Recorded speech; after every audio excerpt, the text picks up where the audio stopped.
And so for my project, I did it on memorization. So when I started my project, I had no idea what to do because I didn't know what I wanted to do. I knew I wanted to do something concrete that would help me and my peers in some way, but I didn't know what that would be. Like, I knew I didn't want to do a research project, but it took me a while to come up with something that interests me and fit those criteria. So eventually I came with memorization. I thought this would be great because everyone has stuff for a lot of reasons. Like in English, you have to memorize vocabulary. Bio, you have to memorize some concepts.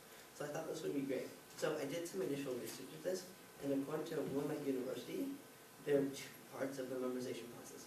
The initial memorization using your study guide or whatever method, and then the actual recall on the test. So I decided to focus on that first part because that's what most people will think of when they think of memorization. So I did some more research on that part of the memorization process, and I found really conflicting results. So according to one guy, John Negroni, you should write everything down and just repeat that over and over. But other people said that that wasn't the most effective, and Psychology Today said certain times, like in the afternoon you should study, and also you should summarize instead of just writing stuff down. So because of this, I decided I need to try it myself.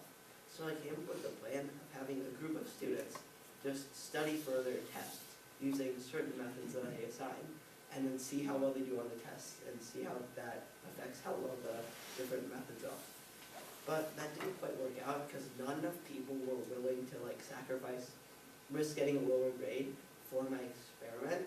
So I decided to scratch that. So after that, I was really lost, and then I created a survey. So the survey, I just had different people rate different memorization techniques on how effective they were. But everyone had all of them had the same average between 6 and 8. So that wasn't very helpful. So I decided to run an actual experiment within the last month of my time at springtime. So I got a couple people together and had them each study for 5 minutes on a quick, short 10 question test.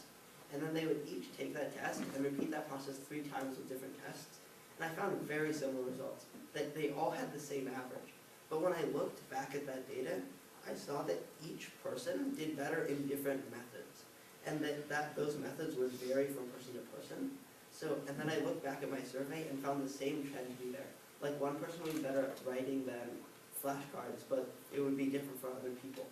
So I didn't really get an actual result from my project, but I got a general idea of how you have to figure out the best method for you. You can't just look it up and find the best method. You have to try it for yourself. And while my project didn't get me a generic way, it found my best way, which for me happened to be quizzing myself with writing it down too. But it also learned how to not give up on a project, even though it seems